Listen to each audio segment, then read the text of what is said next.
bringing Gator Nation a different Gator great every episode.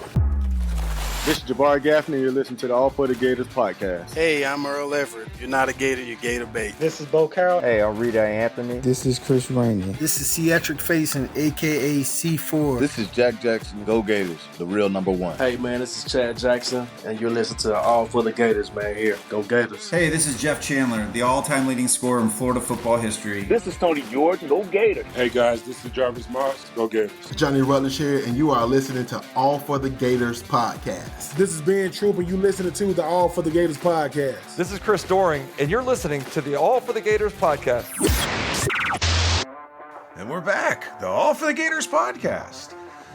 I get to start the show. It's me, Sid, usually the last guy to talk. This week, I'm first. Mom's going to love this episode. I can tell it's already going to be her favorite.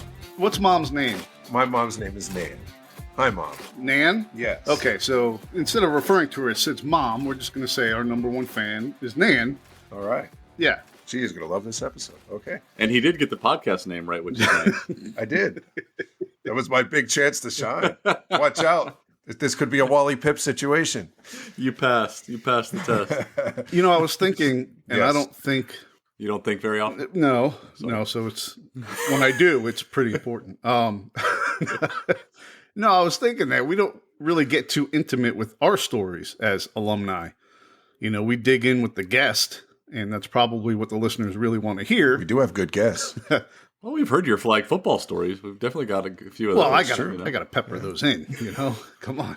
The glory days. Yeah.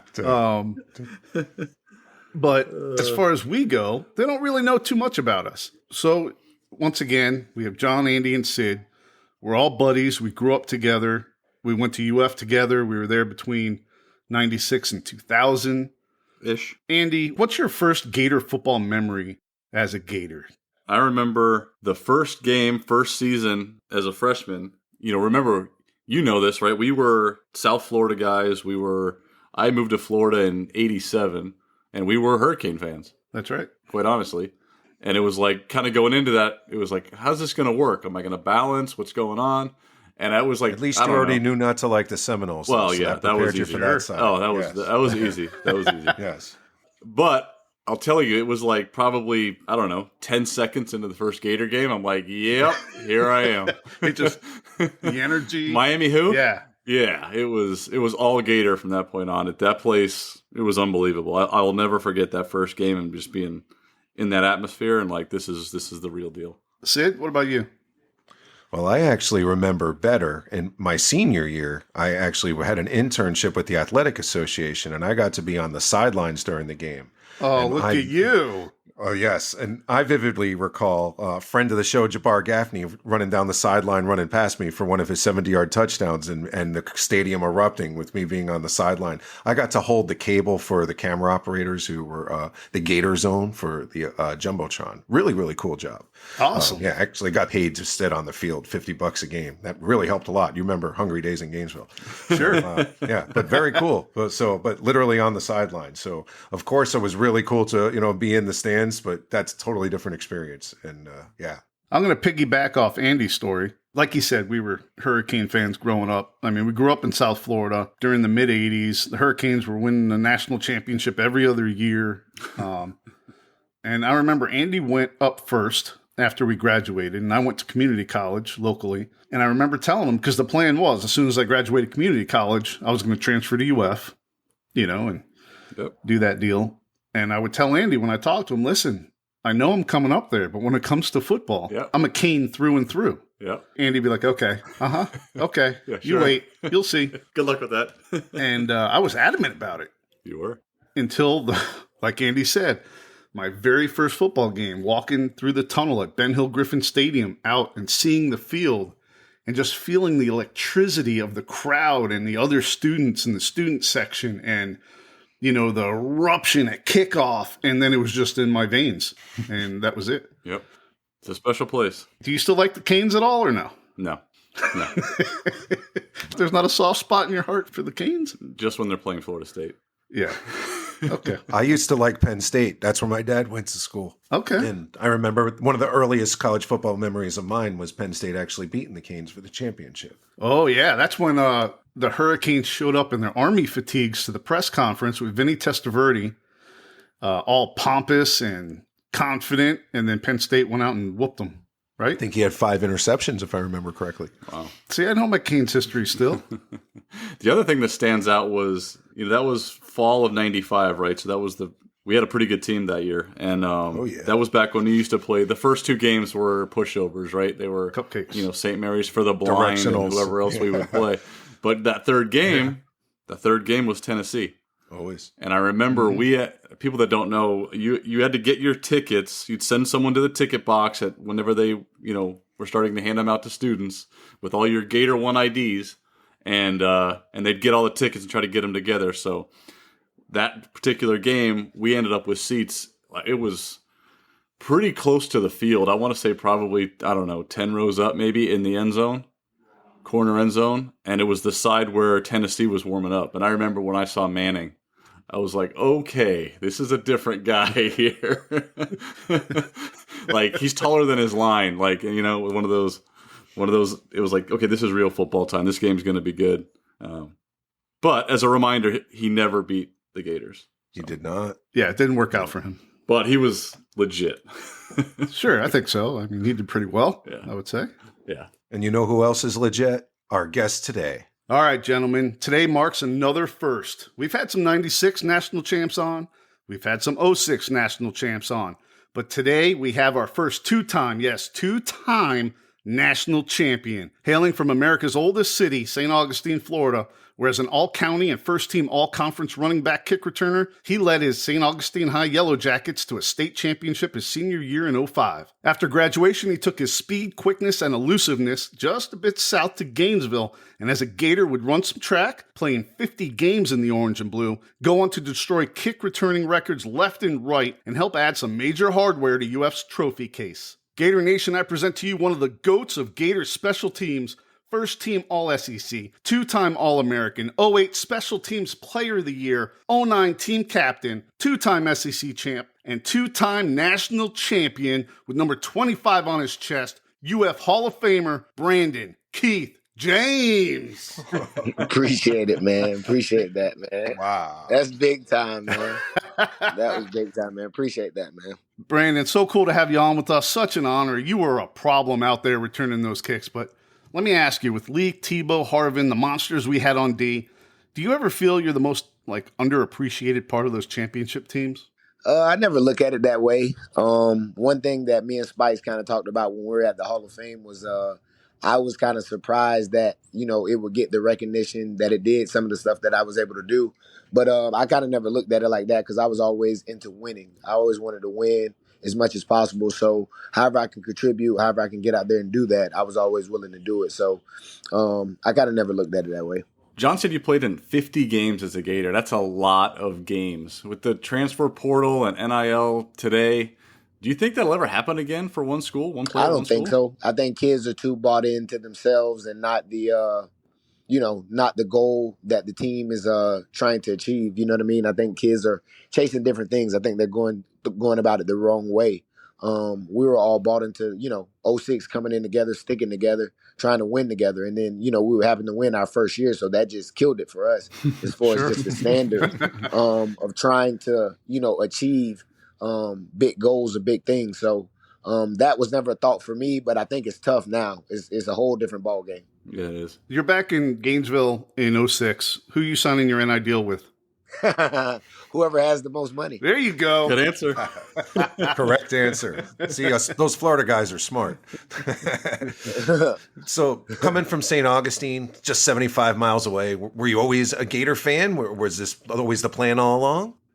Definitely not. I grew up loving all 3 schools. Not Florida so much. I grew up a Florida State fan, actually. Ooh. Diehard Florida State fan. Warwick Dunn, Charlie Ward, Peter Ward. And Florida was kind of like the team I didn't like. And I never forget the day Coach Madison called when they started recruiting me, and he asked me, how did I feel about it? And I was like, man, I hate Florida. I would never come to Florida. But when it turned out, Florida was the one school out of all the 3 big schools that offered. And it just so happened that Tebow, who I got a chance to compete with in high school, was already committed. My brother, Jacquez Rickerson, was already committed. So it was the thing to where, they were recruiting people around me, but they kind of came on late for me. But being a school in the state, it was hard to turn them away. After high school, you had Auburn, Louisville, Penn State, even Spurrier's Gamecocks knocking on your door. Was it tough with their recruiting? Were they offering you some good deals too? All those schools. Wake Forest was a big player as well. But when it came down to it, it was going to be tough to leave.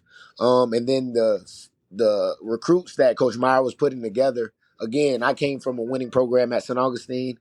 It was all about winning. So I wanted to win going to the next level. So when I seen all these great players committing, I didn't look at it as a thing to where I was going to shy away from it and go somewhere else because all those guys were going there. I wanted to go be a part of it. And I knew I could make a difference. I knew I was good enough to play. It was just about going and proving that. You mentioned that you played against Tebow in high school, competing against him.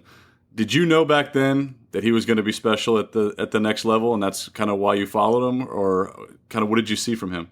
Oh, from day one, our sophomore year, we had a game where me and him literally went back and forth. I think I might have had 4 touchdowns, 3 touchdowns. He might have had 5 combined or something like that, or 4 combined. We end up winning, but you knew from then. Back then, he was, a little bit slender. Mm-hmm. But I always joke with people, he was the white Vic back then because they put him at running back and threw him a toss sweep, and he scored. It was ridiculous. So you knew from day one that he was going to be special. And every year, the games just got bigger and bigger when we went against each other. And so you just knew. But at the same time, I wouldn't say I went because I knew he was going to be special. I knew all of the guys, Percy had already committed. Spikes had already committed. And I followed all these people those years because we were all coming out together. So you're looking, kind of comparing yourself against all these people. So you knew we were going to be special with all these guys kind of saying they were going to Gainesville. Yeah, right. Coach Meyer recruited a lot of dudes back then. That was a really great class. Now, talking about Meyer, he throws you right into the fire, though, that year, handling the kick and punt return duties as a true freshman. Did you have competition at the time that you were fighting off, or was it kind of your job from the beginning? Actually, Reggie Nelson, the eraser, started the year as the punt returner. So, in my eyes, that was definitely stiff competition. So going into the Tennessee game that year, I think Reggie actually returned the first punt return. And so Coach actually threw me back when it was we were backed up a little bit. And that kind of let me know he had confidence in me. Because we were backed up and it was a situation where why would you put a freshman out there in that moment? But once he put me back there and he kind of gave me the green light, once he seen what I was able to do, everything took off from there. Was that an easy transition for you? I mean, going right from high school into such a prominent role at a major program like that? Oh, it's my dream, bro. That was the dream of mine to be able to step out there at that point, as a freshman and be able to show that you can play, and obviously I was a small guy, so that was something that people were like, what the hell? You know what I mean? So that was always a chip on my shoulder. I want to get out there and play immediately. And that was something that was big in recruiting. You know what I mean? And that's one thing Coach Meyer always told me is look, you're going to get a shot to play. If you can play, you're going to be able to play. So excuse my language. Well, you do pretty damn good. You earned first-team freshman All-SEC that freshman year. 363 punt return yards, a touchdown return, 383 kick return yards.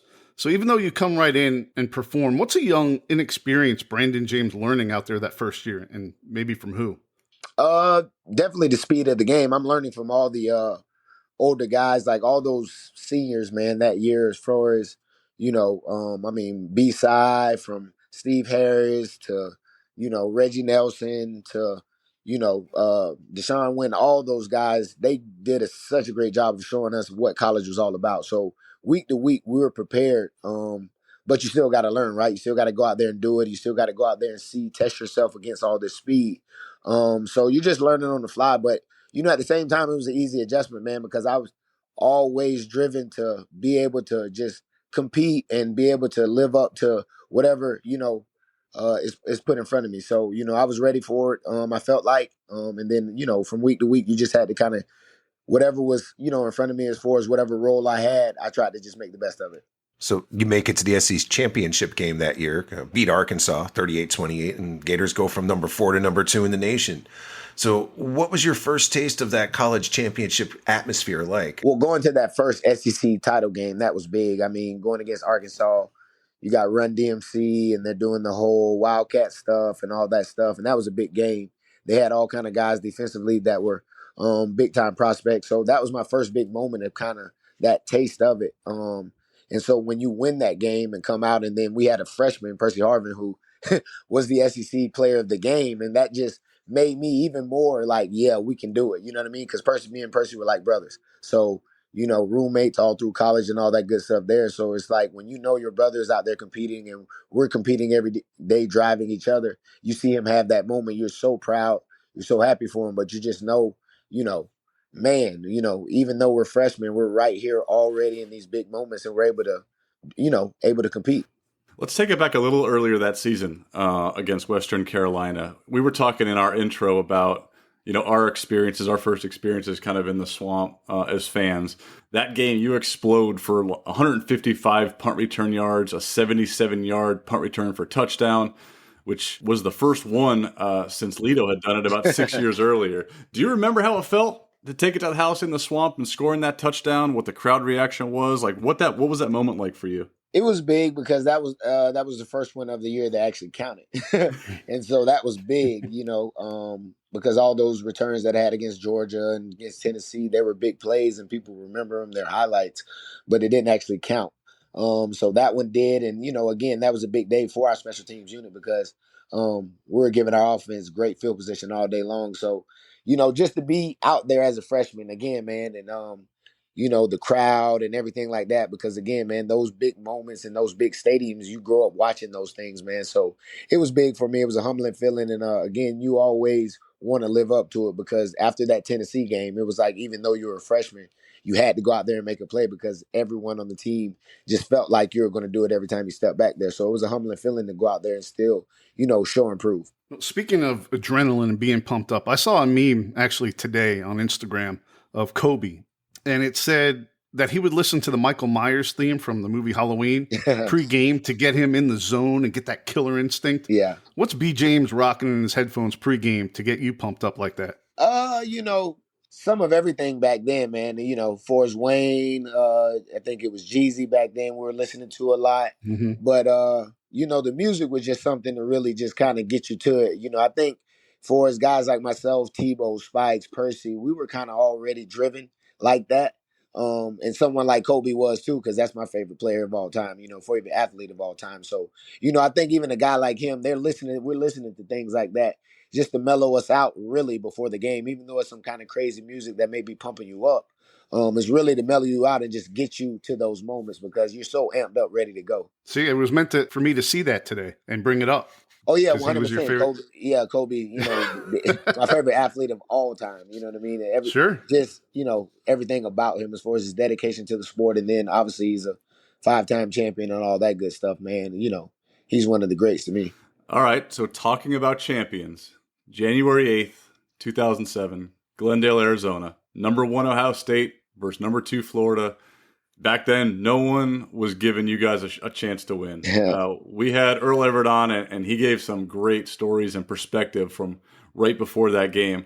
How were you preparing for that game, once you got to Glendale, and how did you keep confident despite the negative, media coverage towards Florida?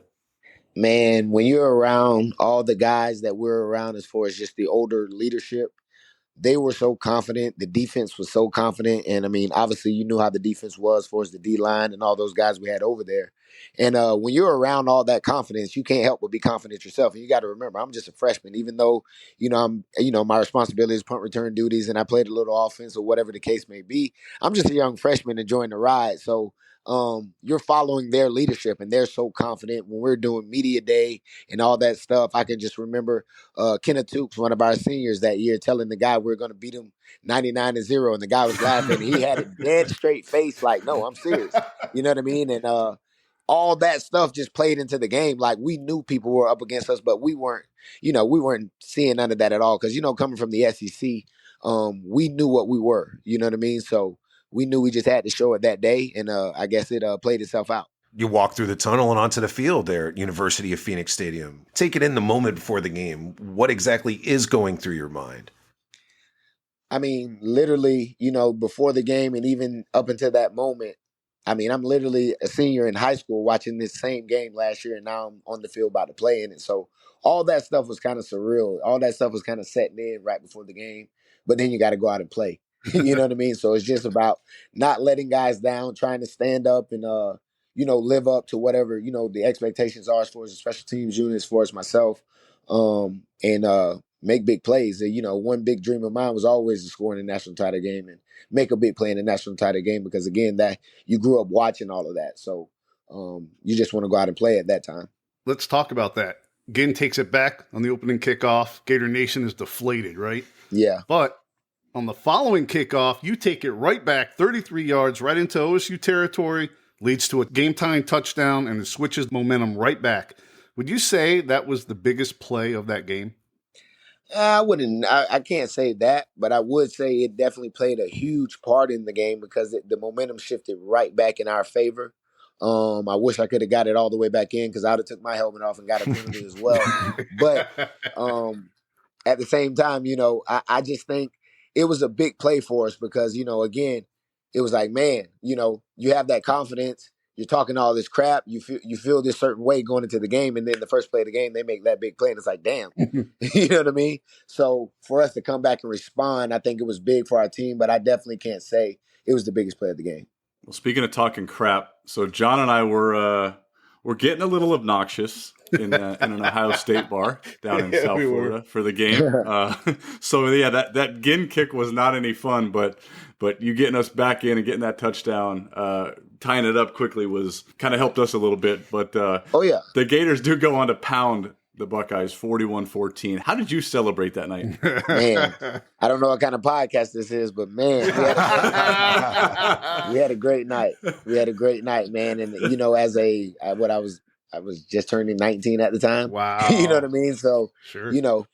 Coming from St. Augustine, Florida, being Wade in Glendale, Arizona, and being able to call yourself, a national champion as a freshman, man, just winning a state title as a senior, man, all those things were big and surreal for me. I can tell you we had a great time, and we lived it up. I can tell you that big time. Lived it up big time. Well deserved.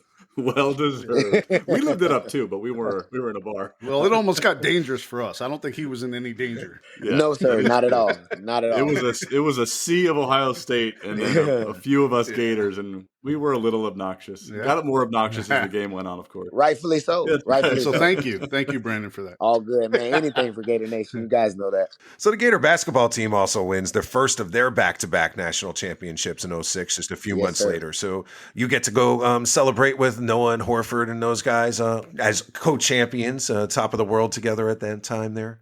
100%, man. I was just telling the buddy the other day, it's crazy you bring that up because I remember on university, literally, I can't even explain to you how many blocks it was just of people after we won it, and then they come back and win it. It's just crazy as far as just the celebrations and stuff that was going on that time, and it truly turned into Title Town during those years, man. Just what the whole university was able to do. So it was special moments, man, and again, back in those days, Noah and all those guys, we connected with all those guys, man. So it was great. And it was a proud moment for the university, I think. Good times. Good times. It was surreal back then. It really was. Crazy, man. Yeah, crazy. Crazy. All right, let's go to 2007, Tebow's Heisman year. But the Gators have a down year going 9-4. You, though, show big-time gains in your return stats, going from 18 to a UF record 28 yards, a kickoff return for 841 yards, and from 11 to an SEC leading 18.1 yards, a punt return for 254. What do you attribute those huge improvements to? To be honest with you, the adversity I went through during the offseason, just with being in trouble right after we won the national title, spending those times working out by myself, going into the season, kind of being in the doghouse and trying to earn your way back up and all that good stuff there. Just, that side of, all those things kind of playing into that season, just coming and trying out and just wanting to show you still can play and you still show a role. You have a role in this team. And, that was kind of it. Can you tell us what happened?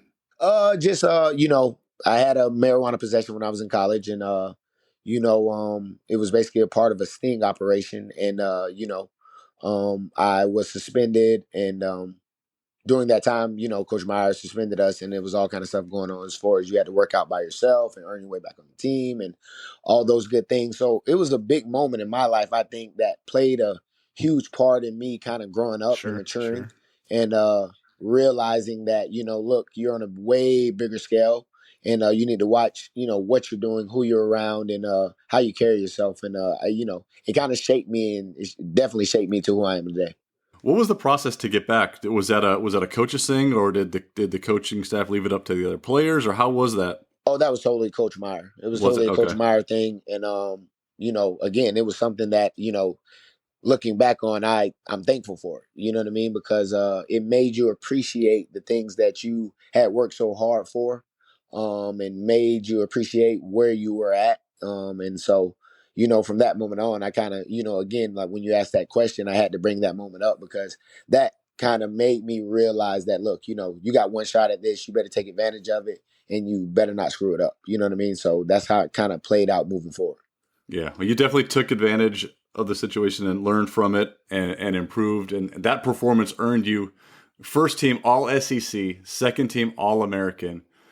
Even though you're getting individual acclaim at that point now, why wasn't the team able to kind of have the same success as the year before that year? Was there something else going on? 100%. We were sophomores that had just won the national title that were already through into roles of leaders of the team, basically. And we weren't ready for it. So, that offseason, we didn't work how we were supposed to. We were enjoying ourselves. We were national champs. And, as sophomores, we should have been, grinding way harder than we were. And so that year, because, and easily I can say that now because what we did the next year, what we did the year after that, and kind of the work that was put in. Looking back on that year, I know going into that year, we didn't work how we were supposed to. Obviously in those games, different things happen. One or two different plays can change a lot of those games that year, but at the same time, how we worked that offseason, you win the games, you win those games in the offseason, and we definitely didn't put the work in like we were supposed to. You get to start at running back versus Auburn that year. You actually go on to have a 5 yards per carry average for your UF career, and obviously with a pretty talented backfield and a quarterback who liked to run the ball a lot. You ever feel like there were some carries left out in the field? I'm sure you wish you had the opportunity to get some more plays at running back then. 100%. That was something big that I carried with me for a while as far as just what I, could have done on the offense or what I, if I would have been given a bigger role, what I would have been able to do. But, it's also hard for me to, live in that world because, the success we were able to have and the success I was able to have. And then, even, now when sometimes I sit and, on YouTube, watch old games, I have, receiving touchdowns, I have rushing touchdowns. So I was able to accomplish those things and be in those roles. Was it as much as I wanted to? Yeah, but that was going to be hard, playing with Percy Harvin and playing with Tim Tebow and, playing with Aaron Hernandez. So I think, it was all about winning back then. And so it was tough for me to think about it like that. But obviously looking now, it's easy to, kind of say, man, what could I have done? Because you see all these different people, these little guys that have all these different roles and, you knew what you were. So it's easy to, kind of think about those things. I asked you earlier about NIL and the transfer portal and all that. Were you 100% in at this point with the Gators? Or if the portal and all that had been going on back then, do you think you may have looked for another opportunity to get more time, on the offensive side of the ball? Or what do you think? I never looked at it like that. The one time, and it's funny you asked that because the one time one time that crossed my mind about transferring was our sophomore year. And it was going into the sophomore year. After, it was some workout stuff that had happened and myself, Percy, and Spikes kind of, mentioned some stuff like that about, man, this stuff, this working out stuff and all this crazy stuff like this. And again, we kind of mentioned it and kind of talked about it, but it was never about, because I wasn't getting this or because I wasn't playing enough. I was always trying to prove that, hey, I was good enough to do those things. So transferring was never a thought because of that. Okay. I mean, you're definitely contributing, no doubt about it. And let's go to your junior year. Your junior year is special. Kick returns 32 for 738. Punt returns 37 for 510. 2 returned for touchdowns. You added a couple more TDs rushing, 1 receiving. Now your first team All SEC again, a consensus first-team All-American, and you win the SEC Special Teams Player of the Year. It seemed like every time you touched the ball, something special was going to happen. Did you feel that way? 100%. That was the goal that year. You know what I mean? Again, that year we put in the work. We kind of grinded. We were the leaders. We wanted everyone, to kind of follow us, and we wanted to get back to, the national title game. So my goal that year was to make a big play every time I touched the ball. Every time I was on the field, I wanted to make something special happen. And, the team kind of expected that, and I wanted to live up to that role.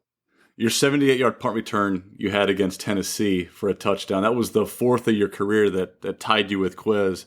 What did that one mean to you? It was big because Tennessee was a big-time rival. It was the big rival, first SEC game of the year. Sure. You got to get that one to kind of take control of the East. Oh, yeah. You got to get it to take control of the East. So that was always big. People always ask about that game, and that was why that game was always big, because Coach Meyer stressed, we got to get this one to take control of the East. And then my childhood pretty much best friend, basically a brother, Quentin Hancock, he went to Tennessee. He was a Tennessee receiver at the time. His whole family was draped out in that end zone when I scored in that end zone. And they were all screaming in burnt orange. They were going crazy for me. You know what I mean? It was crazy. I remember that moment like it was yesterday. So that game was always big. And just to be able to do it in that game and start the game off like that, it shut the crowd up. And I'll never forget that. The whole crowd was dead after that, man. That was a big game. Speaking of big games, you go on to return to the SEC championship game again in 2008 and setting more records, 5 big kick returns for 121 yards, which is an SEC championship game record. And you guys knock off number 1 Alabama. How did it feel to win the SEC title again, especially with you playing such a huge part in the win this time around? Well, that was big because we were without Percy. I remember him going out versus Florida State, and it's just going into any game without him. You're kind of nervous. And I remember him coming to me during the pregame, and he's kind of behind me, kind of talking, and he's like, "Look, man, I need you to control the game. I need you to make big plays all game." And again, we're roommates. Never want to let my boy down. Him kind of sitting out, he's like, "I just need you to get me to the national title game." And, I never forget him saying that. And, that kind of set in, and you wanted to kind of live up to that all game. Let's talk about the national championship game again. January 8th, 2009, Miami Gardens, Florida. You're facing a Heisman winner again, this time Sam Bradford for the national championship, the top-ranked Sooners. How confident were you guys going into that game? I mean, he threw for like 50 touchdowns, right, that year or something like that? Yeah, but that didn't mean anything to us. We weren't concerned with that at all. Even the tempo stuff they were doing, we were prepared for it as far as what coaches had us doing in practice. I remember the defense had the 2 separate offenses coming at them super fast and all that good stuff there. So, we know they're a good team. You always got to respect your opponent. That's why we prepared extremely hard going into the game. But, we knew Percy was coming back. We knew we were going to be full strength. So we're extremely confident going into the game. We just wanted to kind of get out there and kind of show, because again, even that year we had a loss going into that game. So even, every time, SEC team goes into those games, they may have one, blimp on the schedule or whatever the case may be, you kind of underestimate them, but we knew what we were able to do. So we wanted to go out there and show it. The Gators get the win, 24-14, and get the second national championship of your career there. Was that one just as sweet as the first? That definitely was the better one for me, I guess, if you want to give it that term, because I was a junior. Mm-hmm. I was basically the leader of the team. I was one of the guys that, everyone looked to make plays and to kind of contribute in big-time roles, whether it be special teams or offense at the time. So, that one was big, man. All of us had big roles. Spikes was basically the leader of the defense at that time. Percy was who he was, able to just destroy defenses every day. So you see all of us coming in together and everyone kind of standing up into those roles. It was big, even a guy like, Riley Cooper, Deontay Thompson, other guys who I came in, with and had so much respect for. And, you grind it with every day. All of us, it was kind of our team. So that was big, man. That year was a lot sweeter than the first, to be honest. So you're collecting jewelry left and right here. SEC championships, national championships. So yeah. Where do you keep all these rings? Are they on display? You got them on now? What's going on? No, I got them in a safe box, man, and I keep them put up, man. I actually don't wear them at all. That's one thing I'm not good at all. I never bring them out or never wear them, which is something I got to get better at because they all are put up in a box, nice and safe. All right, on to your senior year, you talked about leadership. You're named team captain, and with Harvin gone to the NFL, you get more action at wide receiver on offense. You lead the Gators in all-purpose yards 8 of the 14 games. You're 4th on the team in receptions, 5th in receiving yards. Were you having more fun out there, having a larger role in that offense? 100%. 100%. And it was actually tough that year at the same time, though, because Coach Mulling leaving, even though you're having a bigger role, it's just tough to get adjusted to, what we're doing. But, at the same time, like you just said, it was a lot of fun just being able to be more a part of what was going on a play-to-play basis. You set some major records in the SEC and at UF that year, including most total return yards for a career with 4,089, the only SEC player to have over 4,000. We're talking about 11 SEC records, 5 UF records. Do one of those records stand out to you that you're most proud of? Not at all. I think all of them combined mean the same to me because it's just very humbling to even still hear people say that today, that those records still stand. And, like you just said, no one even has 4,000. That's crazy, man, because, you're back there, you're trying to make plays.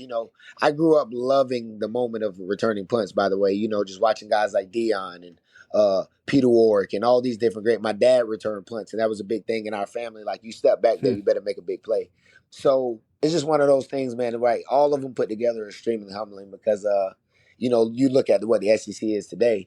But so it'll never be broken because these guys are going to transfer and not stay at the same school. They're going to try to leave. So, we were about winning. We wanted, that's why all of us came back. We all had, different draft statuses and all that good stuff, but we all could have left after our junior year. So coming back our senior year, we were all, making the decision to try to win 3 out of the 4 years. So that was a big thing for us, man. So it was all about winning.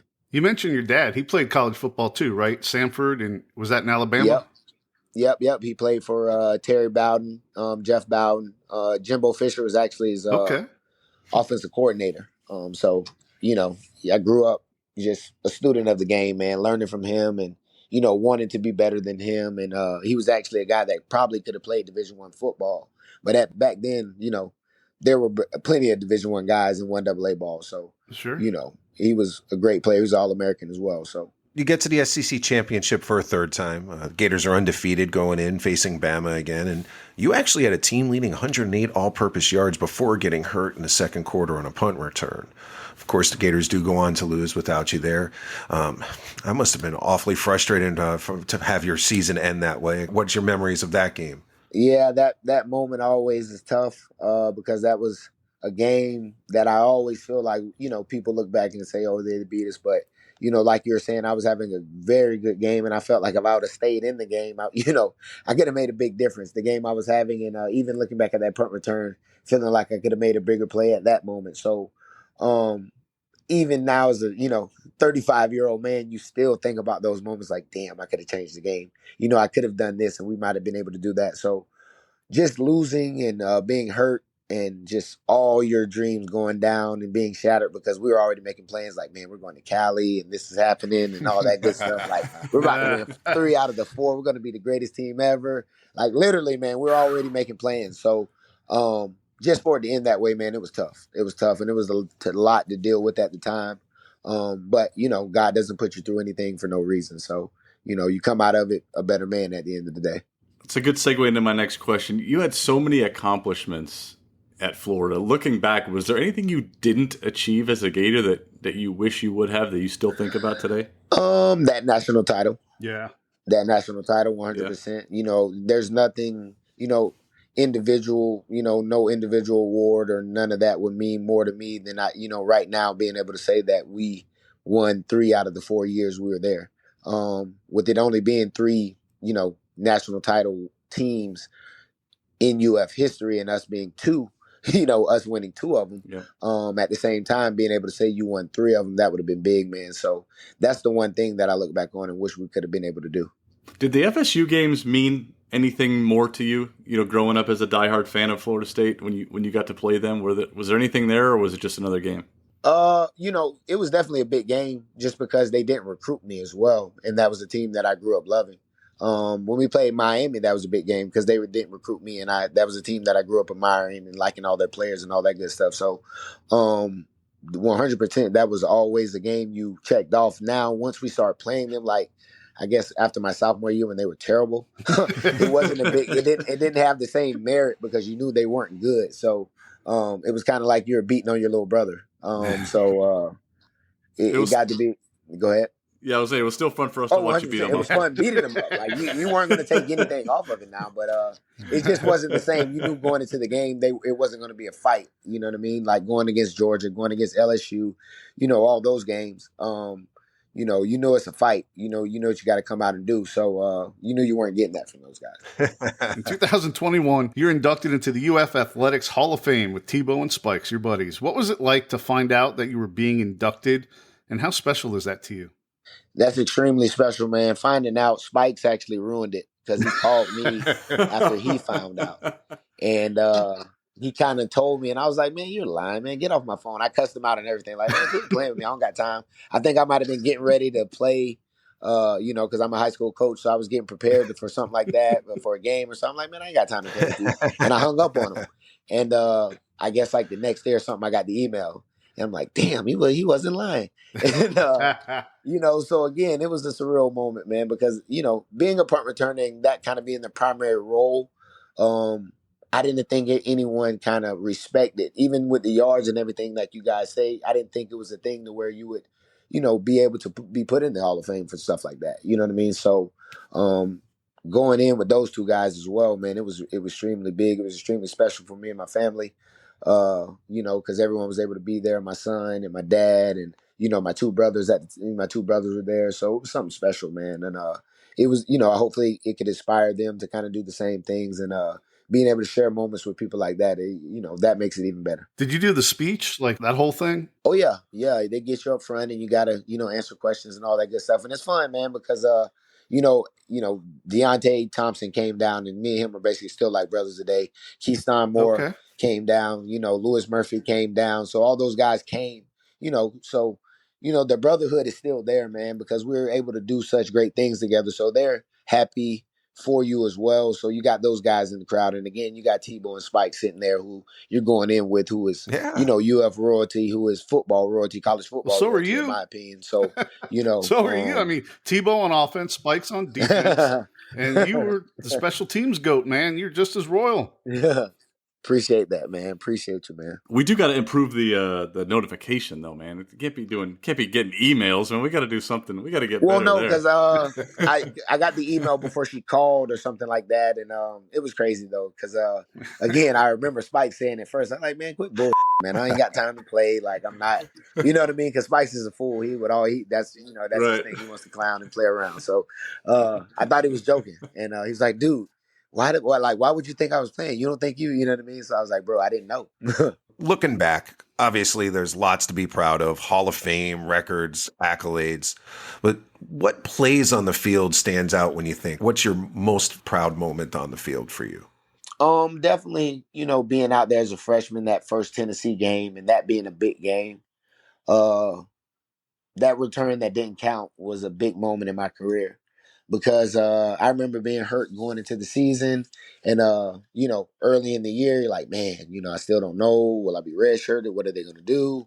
And then he throws me out there that game, and I'm like, damn, he really believes in me. So you kind of live up to it, and so to make a big play, and right after that play, already being confident, still being a little hesitant, knowing what you can do. Right after that play, I knew like, it's over. Like, I know I can do whatever I put my mind to. I know I can be special out here. It's just about me getting the opportunity. It's about me taking advantage of the opportunity. So that one play, I think, played a major role from, ascending, for the rest of my career. Well, after you leave UF, you sign with the Indianapolis Colts in 2010. And in week 12 against the Chargers, you have a pretty stellar day. You return 9 kicks for 150 yards, 3 punts for 29. Are you proud that you had your NFL moment where you showed up and showed out like that, or do you sort of wish you had more opportunity to play in the league? It's bittersweet. You look at it both ways. I was injured going into the league, so I had 2 foot surgeries. So I can, honestly say going into the NFL, I wasn't the same guy that I was definitely my junior year. So being able to just be out there and knowing I went through all that adversity, being 5'6", 175 pounds, being on the NFL field after having 2 foot surgeries, knowing I'm not the same, but still being able to make a roster, being able to be out there, a part of the 53, and now being able to start. And Peyton Manning's depending on me to remember signals and remember to play. He has that much faith in me to throw me the ball. Sure. All that good stuff there. It was special, man, and it was something that I look back on. I'm in the meeting room with Reggie Wayne. I'm learning from Reggie Wayne. So Joseph Adai, I look at Pat McAfee's show today. He was a really good friend of mine at the time. Like, he was so cool. He took me up under his wing. Joseph Adai, all those guys were super cool. So, it's one of those things that I can look back on and say I was able to do it. Because again, it was a lot of adversity making that transition. I got hurt again, like you said, the Alabama game. So, going into my senior year, I had that injury kind of re-aggravated in my senior year.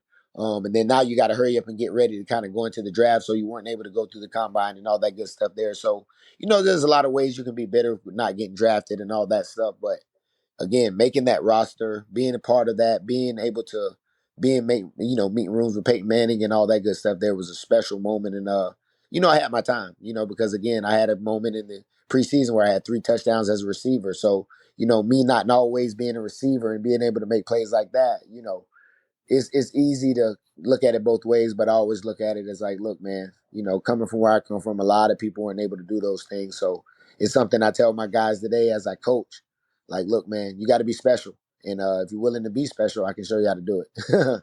Yeah, I mean, it's interesting because you had, despite not being as healthy as you wanted to be, you still had a good game when you got the call up. How was that discussion after the game? Did you kind of know it was a 1-game call up, or did you think you may get more games in, or like how was that? So I actually played, I think, 4 games. I had 1 game where I started at receiver. Then the rest of the games, I kind of was my primary role as a returner. Okay. At the time, the Colts were going through injuries, so we were down receivers when I ended up playing. Gonzalez got hurt, Collie got hurt, and that's what kind of got me, brought up. Even though I felt like during the preseason, all that good stuff, I might have earned the role to be up. You earn my way up from being on the practice squad and all that good stuff. And then once I was healthy, and once I was up, we ended up getting injuries on the defense and all that good stuff. So, the NFL is a business, and that was kind of the discussion after those, I think it was 4 games that I ended up playing. So, the 1 game that I did start at receiver, that was special, man, because you're being out, it was the NFL game, and I grew up being a college football fan, wanting to play in big time, college football games. The NFL was something that once I got to college and you're around Percy and Spikes and Tebow and all these great players that are going there and that came to college to go there, you want to be a part of that as well. So that was something that I kind of got driven on once I got to school. So, when you're in those moments, man, it's just surreal. It was something that was still to this day is like, man, you're able to be in those atmospheres and make plays and still able to show that you can contribute. So it's something that I still look on and extremely humbling. There's a lot of guys that don't get a chance to play at all in pro leagues. So yeah. How hard was the adjustment to hang up your cleats and hang up those dreams and ambitions that you've had since little kid? Extremely tough. Extremely tough. I was basically a kid since birth, driven to be an athlete. You know what I mean? That's all I wanted to do, whether it was basketball, football, or baseball. So, and then once, I touched the football, I knew that was my gift. You know what I mean? Because I knew I wasn't going to be so big. And I knew that was kind of my way to still stand out and make plays with the God-given ability that God did give me as far as speed and quickness and all those good things. So once you're done and you're done and you can't play anymore after going to Canada and kind of too cold. Actually when I was in Canada, why I walked away is because they wanted to practice squad me. And, right then I just knew like, man, if I got a practice squad in Canada, I don't want to play anymore. You know what I mean? And that's not a diss to Canada or anything like that, but that's just how I felt about myself. You know what I mean? And then again, a lot with the injuries and all that kind of played into it. So it was tough, man. It was tough for me a while. But I kind of found something special in coaching, man, to be honest with you. And being around kids and being able to pour into kids as far as kids wanting the same thing. And it's different, you know, the NIL, the internet and all that good stuff there, they look at it a different way from, you know, how I did and from how, you know, guys that I played with did. So it's fun kind of pouring into them and kind of getting it, you know, getting them to look at it a different way. And then, you know, some of them don't really understand what I was able to do. So, you know, you get to talk your crap a little bit to them and make them understand, like, look, you ain't did nothing, man. Like, you got a long way to go, buddy. You know what I mean? So it's fun, man. And I really enjoy it. And that's kind of my passion. And that's kind of the thing that kind of, you know, got me back over the hump as far as just wanting to, you know, be around the game and kind of wanting to, you know, be a part of coaching again because, be a part of football again because it's really something special to me to be around kids and make a difference in their lives. Is that their first assignment? You send them home to go to YouTube to watch all your highlights? No, not at all. Not at all. They know. Again, I'm, you know, St. Augustine, so it's not a lot of people that, you know, their families or, you know, someone that I didn't go to school with or they don't know my family and stuff like that. So the kids, they have a way of knowing and they, you know, they talk about the UF stuff and all that, but it's just fun when guys, you know, some of the guys, because coming into this year, we got a really special class and we got some good players. So we got a lot of players that are getting recruited. So it's fun to kind of talk to them and, you know, share stories with them about some of these things. So have you had any success, any guys that, you know, successful college careers that have come out of your program? You know, again, this is my 4th year going into as offensive coordinator, 5th year coaching.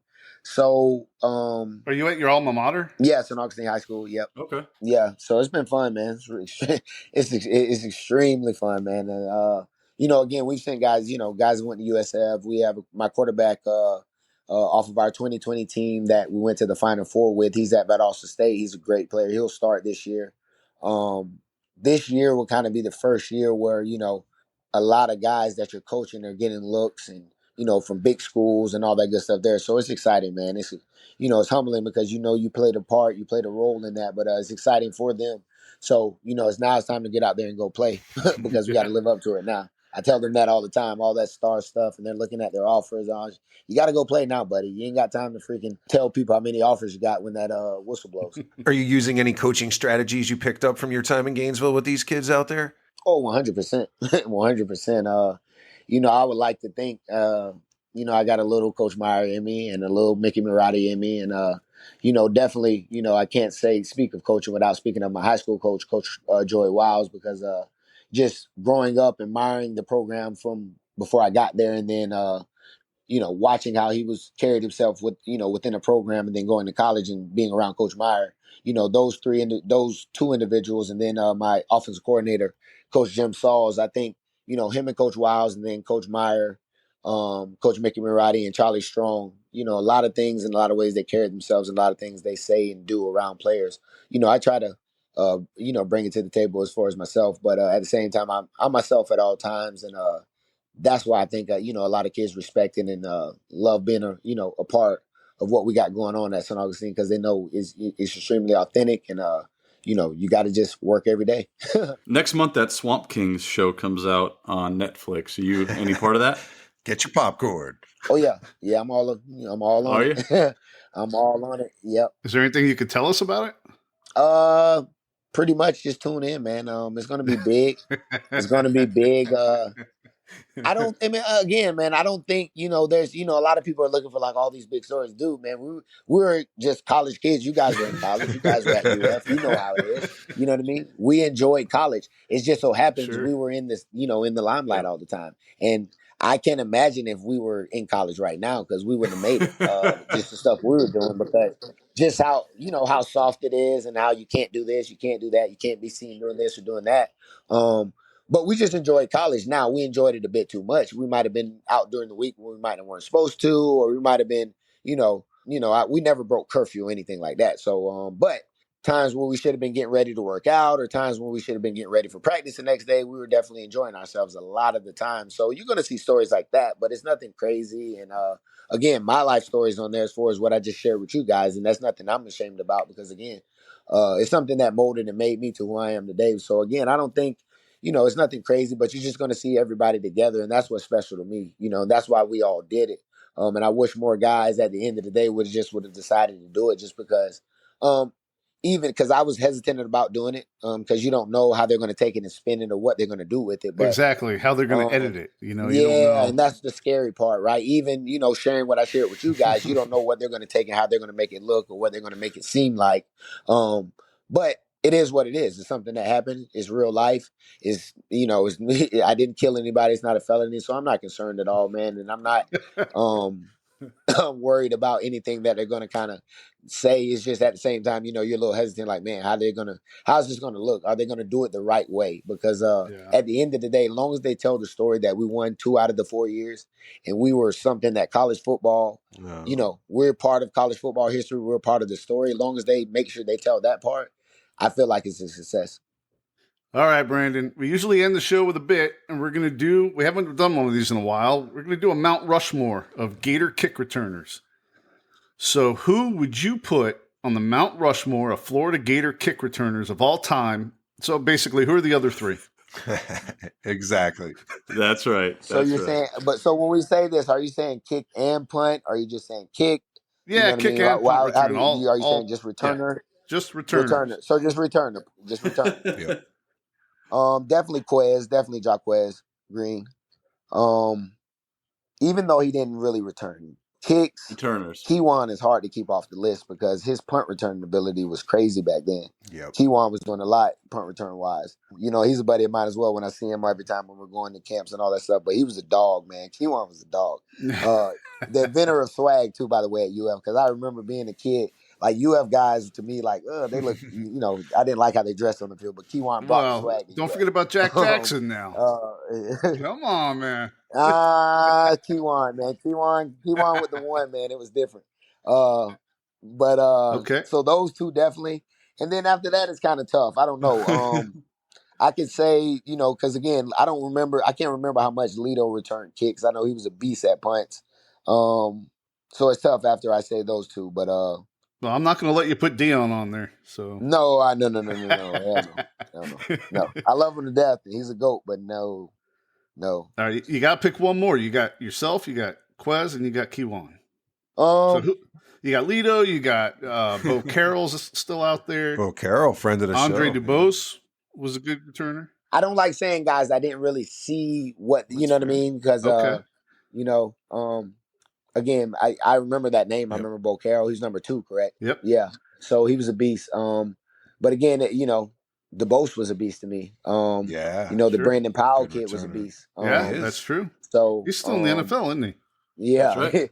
So those kids were they were dogs as well. So it's tough, those last guys that I would name, because again, you had to stand out, man. And I like to think, when you're talking about guys like that and you're talking about Mount Rushmore, it's like on a game-to-game basis, on a down-to-down basis, when those 4th downs started or that kickoff started, were you having the feeling that this guy was going to take it to the house? Did you have the feeling like you didn't want to go anywhere because you thought he was going to do something? And so, it's tough. I kind of look at it that way, so it's tough for me.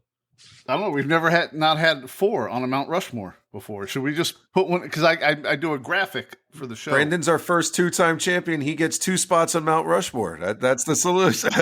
Yeah, I got to be the kick. Yeah, give me the kick and punt, man. Put me on the 4th guy, man. There you go. I like it. Fair enough.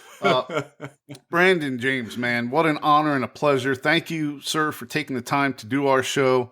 What an honor it was to have you on, a true GOAT of Florida Gators football, 2-time national champion. You're our first 2-time national champion on this show.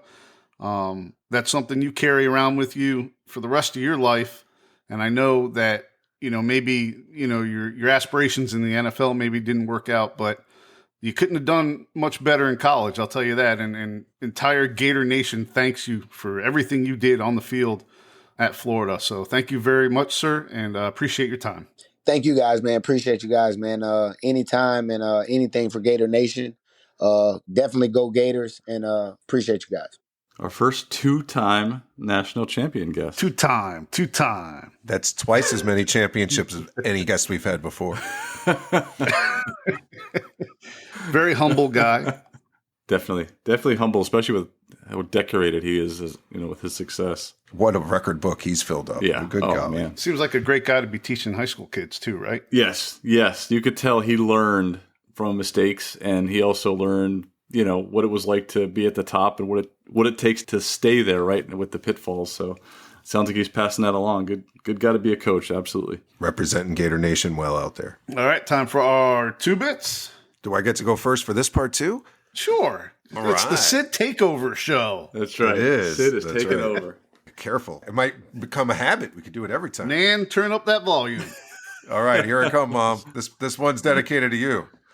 So I was just really impressed with his championship pedigree, character. Talked about how he came from the high school championship and how he came to UF recognizing the possibility to have that championship legacy and seeing the talent that was coming in and just the way he carried himself. And like we were just saying, what a great guy he'd be to coach your kid. He is a champion. He just seems like a good, decent man with integrity. You could tell why he would be a team captain. You could tell he's a high character dude. Mm-hmm. So, and as he alluded to, he made some decisions when he was 19.